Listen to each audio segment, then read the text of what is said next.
Hello everyone, I'm Reena welcoming all of you in our today's e-lecture. Our today's e-lecture for class BA part 2nd, and in this lecture we will discuss the summary of Mayor of Casterbridge, a novel written by Thomas Hardy. Dear student, इससे पिछले video में हमने देखा mayor of Casterbridge novel जो Thomas Hardy द्वारा लिखा गया हमारे बीए पार्ट सेकंड के पेपर सेकंड की 5th यूनिट में हमें पढ़ना है और उसमें जो मुख्य पात्र थे, मेन कैरेक्टर्स थे, वो हमने डिस्कस किए। जैसे माइकल हेंचार्ड जो सबसे पहले हेयर ट्रेसर मीन्स घास काटने वाला हमें इसमें नजर आता है ओपनिंग में ही, और किस तरह से नॉवेल शुरू होता है एक घास काटने वाले के रूप में मेयर ऑफ कैस्टर ब्रिज है। माइकल हेंचार्ड जो बाद में कैस्टर ब्रिज का मेयर भी बन जाता है, और फिर कैसे धीरे धीरे उसका दुर्भाग्य उसको उसके एक एक दुखद अंत की तरफ ले जाता है। तो हमने पढ़ा था कि माइकल हेंचार्ड है, उसकी पत्नी सुजन हेनकार्ड है, उनकी बेटी भी है एलिजाबेथ जेन। फिर एक और पात्र आया था न्यूसन, इसी तरह फॉर्मेटिव वुमेन है, डोनाल्ड फार्फ्रे, लुसेटा टेम्पलमैन, जोसुआ जॉब, इस तरह के बहुत सारे कैरेक्टर्स हमने इससे पहले वाली वीडियो में डिस्कस किए। अब हम स्टार्ट कर रहे हैं chapter wise summary of the novel. इस नॉवल में टोटल 45 चैप्टर्स हैं। अब पूरे 45 चैप्टर्स को एक ही वीडियो में डिस्कस करना तो संभव नहीं, इसलिए हम इन 45 चैप्टर्स को वन बाय वन अलग-अलग वीडियोस में डिस्कस करेंगे।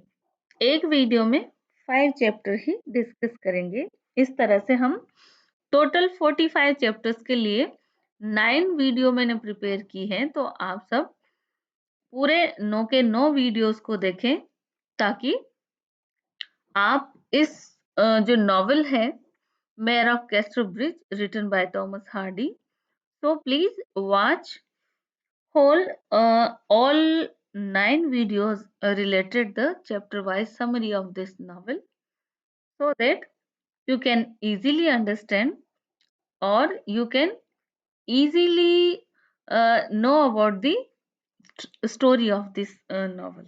Okay, तो 45 चैप्टर्स की पूरा ये नॉवल है, और मुझे पता है आप सबको पूरे 45 चैप्टर्स पढ़ने में कितने आलस आएंगे, इसलिए मैं यहाँ वीडियो प्रिपेयर कर रही हूँ कि आप सुने और सुनकर ही पूरी स्टोरी अपने दिमाग में बिठा लें। तो चैप्टर फर्स्ट टू 5 चैप्टर हम यहाँ पे डिस्कस करेंगे। हमारी ये पहली वीडियो है chapter wise summary of the novel की। नॉवल है the mayor of Casterbridge written by Thomas Hardy, और ये हमारा चैप्टर फर्स्ट। देखिए चैप्टर फर्स्ट में क्या होता है, इसमें 2 मेन पॉइंट्स हैं। सबसे पहले तो Michael Henchard, his wife Susan and his daughter Elizabeth Jane in Weydon Priors. तो ये वेडन प्रायर्स नाम की जो जगह है, यहाँ पे इन तीनों को दिखाया गया है, माइकल हेंचार्ड को, उसकी वाइफ और उसकी डॉटर, तीनों को। और चैप्टर फर्स्ट में नेक्स्ट पॉइंट हम पढ़ेंगे, Henchard sells his wife and daughter.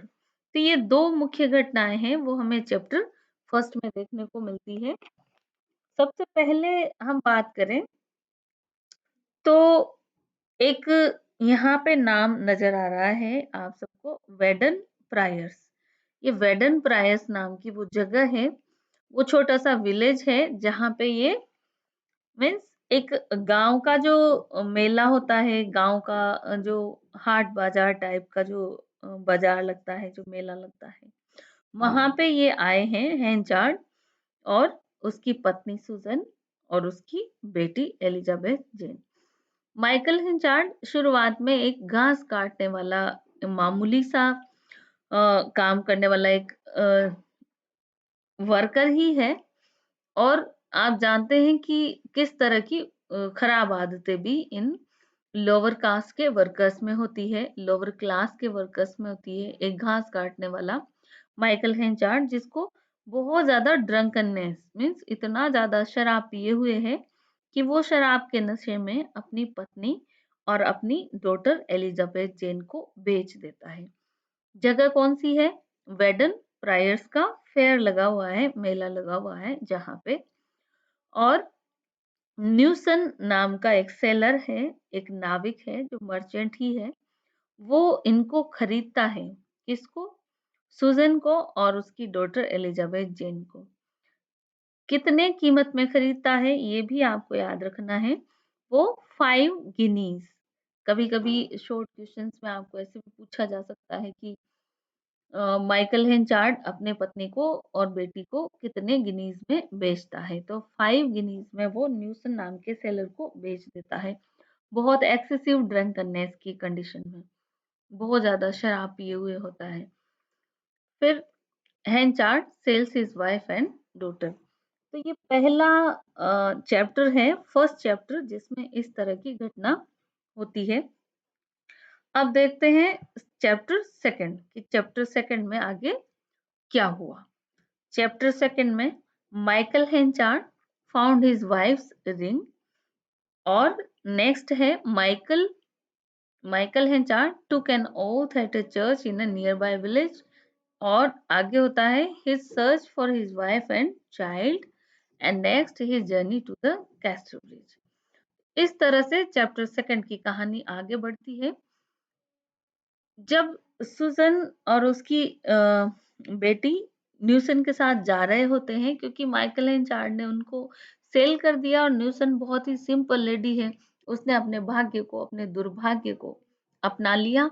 और अब उसने समझ लिया कि माइकल हेंचार्ड के जीवन में अब शायद मेरी कोई जगह नहीं, और वो न्यूसन के साथ चली जाती है। जाते वक्त वो अपनी वेडिंग रिंग, जो शादी की रिंग है, वेडिंग रिंग, वो माइकल हेंचार्ड के चेहरे पर फेंक करके चली जाती है। तो जब चैप्टर सेकंड हम पढ़ेंगे तो उसमें देखते हैं कि माइकल हेंचार्ड अगले सुबह जब उठता है तो किस तरह से उसको मिलती है फाउंड हिज वाइफ्स रिंग, अपनी पत्नी की रिंग जो है उसको वहां पड़ी मिलती है। और उसको बहुत ऐसे पश्चाताप होता है कि ये मैंने क्या कर दिया, मैंने अपनी पत्नी और अपनी बेटी को ही बेच दिया।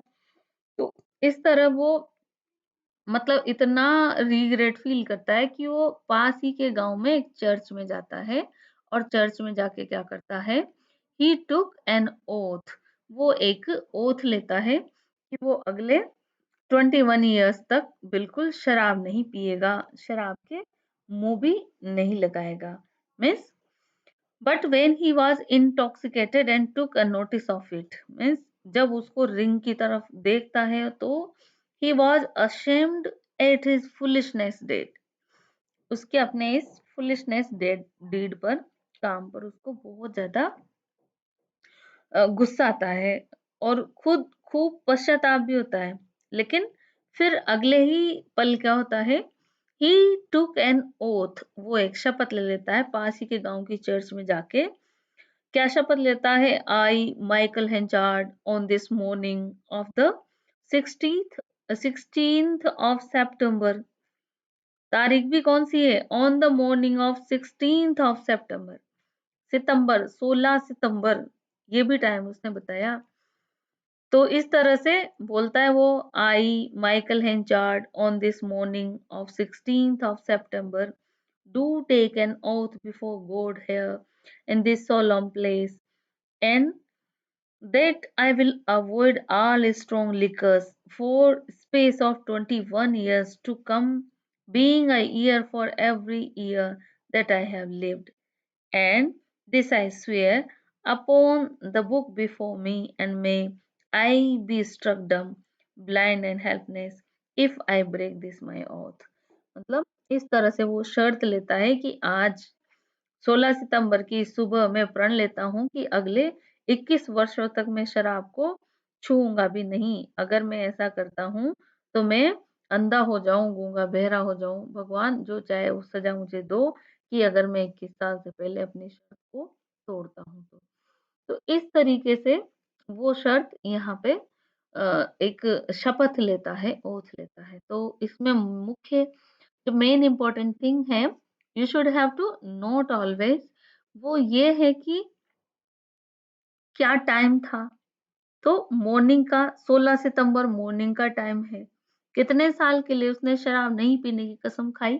21 साल के लिए उसने शराब नहीं पीने की कसम खाई। तो ये कुछ चीज़ें हैं छोटी-छोटी जो आपको याद रखनी है ताकि शॉर्ट क्वेश्चन्स आंसर्स में ऐसा ही पूछा जाता है बीच में से, तो आप लिख पाएँ।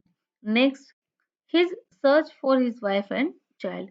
अब वहाँ से शपथ लेने के बाद वो पूरे वेडिंग प्रेयर्स में अपने पत्नी और अपनी बच्ची को ढूँढता है, लेकिन उसको नहीं मिलते और उसे खबर मिलती है कि वो न्यूसन नाम का सेलर है, उसके साथ यहाँ से चले गए हैं। इस तरीके की खबर वो उसको मिलती है, मीन्स अ, उसको ये बताया जाता है कि वो लोग यहाँ से कनाडा के लिए चले गए हैं और फिर वो इतना होपलेस हो जाता है और अब उसके जीवन में कुछ बचा नहीं, लेकिन फिर भी वो निकल पड़ता है कैस्टर ब्रिज के लिए। एक टाउन कैस्टर ब्रिज है पास ही में, जहाँ जाकर के वो कुछ गुज़र-बसर कर सके, कुछ काम कर सके, अपना जीवन चला सके, तो इस तरह वो वहाँ से फिर कैस्टर ब्रिज के लिए निकल जाता है। तो ये हुआ चैप्टर 2। अब देखिए चैप्टर 3 में क्या होता है? चैप्टर 3 में अब वहाँ पे स्टोरी रुक गई, उनको बेच दिया। वो माइकल हेनचार्ट जो है वो कैस्टर ब्रिज के लिए रवाना हो गया और सुज़न और एलिज़ाबेथ जेन न्यूसन के साथ में वो कनाडा के लिए चली गईं। वहाँ पे चैप्टर 2 खत्म हुआ। अब चैप्टर 3 में देखो, 18 इयर्स पास्ड, मतलब 18 साल लगभग हो गए और 18 साल बाद वापस Susan again in the village of Weydon Priors. बीच में क्या हुआ? वो बाद में पता चलेगा, लेकिन अब कहानी जो है वो वापस 18 साल बाद का सीन इसमें चैप्टर 3 में है कि किस तरह से वापस सुज़न और अपनी बेटी जो है उसकी, वो दोनों वहाँ आते हैं वेडन प्रायर्स में, उसी जगह जहाँ पे वो उसको सेल किया गया था। सुज़न और उसकी बेटी को, सॉरी बाय मिस्टेक मैंने वेडन प्रायर्स का यहाँ पे ई लिख दिया है गलती से, आप इसको स्पेलिंग सही कर लें, ओ कर दें, PRIORS। ओके। सो वेडन प्रायर्स नाम की जो जगह है, जहाँ पे माइकल एंड चार्ड ने सुज़न और उसकी बेटी एलिजाबेथ जेन को बेचा था। 18 साल के बाद वो दोनों वापस माइकल एंड चार्ड को ढूँढती-ढूँढती उसी जगह आ गई हैं, वेडन प्रायर्स में। और नेक्स्ट क्या होता है, Susan meets the furmity seller old woman. वही फर्मिटी मीन्स शराब बेचने वाली जो औरत जो वहाँ की मालकिन थी उस जगह की, जहाँ उसको बेचा गया था। तो वापस उससे मिलती है ओल्ड वुमन से और उससे पूछती है कि जो मेरे पति थे माइकल हेनचार्ड, उनके बारे में पूछती है। और इधर यहाँ पे भी आपको सही करना होगा थोड़ा, मैंने यहाँ पे प्लूरल नहीं लिख करके सिंगुलर होना चाहिए, WOMAN। सो अब सुज़न पता करती है माइकल हेनचार्ड के बारे में कि वो कहाँ है, मीन्स कहाँ चला गया है। और इतने साल पहले की जो घटना हुई थी उन दोनों के बेचने की, 18 साल पहले की घटना उसको याद दिलाती है और सडन उसको याद आता है और वो कहती है कि उसको तुम कैस्टर ब्रिज में जाकर के ढूंढो, वो अब कैस्टर ब्रिज में ही रहता है। और सुजन अपनी बेटी एलिजाबेथ जेन के साथ अब कैस्टर ब्रिज के लिए रवाना हो जाती है। अब देखिए बीच में क्या हुआ, वो बाद में पता चलेगा। अब Susan kept the secret of her past from her daughter. वो अपनी डॉटर से जो है अपने पास्ट को सीक्रेट रखती है। सुज़न ने अपनी डॉटर को नहीं बताया है कि माइकल हेंचार्ड कौन है और वो क्यों उससे मिलने जा रहे हैं। सुज़न ने सिर्फ इतना बताया है कि माइकल हेंचार्ड जो है वो उसका कोई रिश्तेदार है, कोई मिलने वाला है, तो उससे मिलने हमें चलना है। इस तरह से वो लोग कैस्टर ब्रिज पहुँचती हैं। लेकिन अब क्या, यहाँ पे वापस हम फ्लैशबैक में जाएँगे। यहाँ फिर से उन 18 इयर्स के बीच में हुआ क्या? उसके बेचने और वापस वेडन प्रायर्स 18 साल बाद आने के बीच में क्या हुआ? उस बीच में हुआ कि सुज़न मैरिड न्यूसन। न्यूसन उसको खरीद के लेके गया और सुज़न ने चुपचाप अपने दुर्भाग्य को एक्सेप्ट कर लिया। वो इतनी इनोसेंट थी कि उसने मान लिया कि अब मुझे न्यूसन से शादी कर लेनी चाहिए। फिर वो लोग लगभग 12 साल कनाडा रहे और फिर उसके बाद वो वापस इंग्लैंड लौट आए। यहाँ एक और घटना घटी कि है माइकल हेंचार्ड और सूज़न की जो बेटी थी, एलिज़ाबेथ जेन, वो 3 महीने बाद ही वो तो मर चुकी थी। अब उनकी दूसरी बेटी जो एलिज़ाबेथ जेन है, वो न्यूसन बोर्न, वो सूज़न की बेटी है, लेकिन वो माइकल हेंचार्ड की नहीं बल्कि न्यूसन बोर्न डॉटर है। फिर न्यूसन और ये सारे ही इंग्लैंड आ जाते हैं आफ्टर 12 ईयर और इंग्लैंड में जो न्यूसन है वो एक व्यापार करने लगता है। एक जगह है न्यू न्यू फाउंडलैंड नाम की जगह। धीरे-धीरे जब सूज़न को रियलाइज़ होने लगता है कि न्यूसन मेरा लीगल हस्बैंड नहीं है और इसके साथ लोग मुझे खुशी से शायद नहीं रहने दें, तो धीरे-धीरे वो उदास रहने लगती है और न्यूसन को भी ये समझ आने लगता है कि कहीं न कहीं ये बात सूज़न को खाए जा रही है कि वो किस तरह से इल्लीगल मेरे द्वारा खरीदी गई और यहाँ लाई गई। फिर इसी बीच न्यूसन जो है व्यापार के लिए चला जाता है न्यू फाउंडलैंड और ये खबर आती है कि वो किसी समुद्री यात्रा में डूबकर न्यूसन की मृत्यु हो चुकी है। जब ये खबर सूज़न तक पहुँचती है, तो अब सूज़न को लगता है कि उसे उसके लीगल हस्बैंड माइकल हेंचार्ड को ढूँढना चाहिए और इसीलिए हमने चैप्टर 3 में हमने पढ़ा कि अब अगेन आफ्टर 18 ईयर सूज़न और उसकी बेटी दोनों कैस्टर ब्रिज आती हैं माइकल हेंचार्ड को ढूँढते हुए। तो सूज़न्स सर्च फॉर हेंचार्ड। इस तरह से ये यहाँ पे हमारा 4th चैप्टर हो गया। अब नेक्स्ट देखिए 5th चैप्टर में क्या होता है। Susan and Elizabeth Jane come to Casterbridge to search Henchard. अब फर्मेटिव वुमन के पास वो आई दोनों। उसने कहा कि वो माइकल हेंचार्ड को अब कैस्टर ब्रिज में ही मिल सकती है क्योंकि वो कैस्टर ब्रिज में ही रहता है। वो वहां का मेयर बन गया है। ये सारी बातें सुजन को लोगों से पता चल गई और जैसे ही सुजन और एलिजाबेथ जेन दोनों वहां पहुंचती हैं कैस्टर ब्रिज तो वो देखती हैं कि सामने ही एक इन सराय जो होती है, काफी सारी इन्स भी हैं यहाँ पे। तो वहाँ एक किंग्स आर्म्स नाम की इन है, महंगी सी होटल सराय है। उसमें एक फंक्शन चल रहा है, मतलब मेयर के दावत का फंक्शन चल रहा है और माइकल हेंचार्ड जो है वो वहाँ का मुख्य अतिथि चीफ गेस्ट है जिनके ऑनर में वो दावत दी जा रही है। और सुजन वहां से ही माइकल हेंचार्ड को देखती है। वो देखती है कि माइकल हेंचार्ड ड्रिंक भी नहीं करता है, उसने सिर्फ पानी ही पिया। तो इस तरह की काफी सारी बातें सुजन पता लगा लेती हैं। फिर उसी समय चैप्टर 5th में एक एक्सीडेंट होता है जब दावत चल रही होती है किंग्स आर्म्स नाम की इस इन में। तो वहीं लोगों में कानाफूसी शुरू हो जाती है कि माइकल हेंचार्ड ने इंफीरियर क्वालिटी का वीट जो है वो सप्लाई किया है।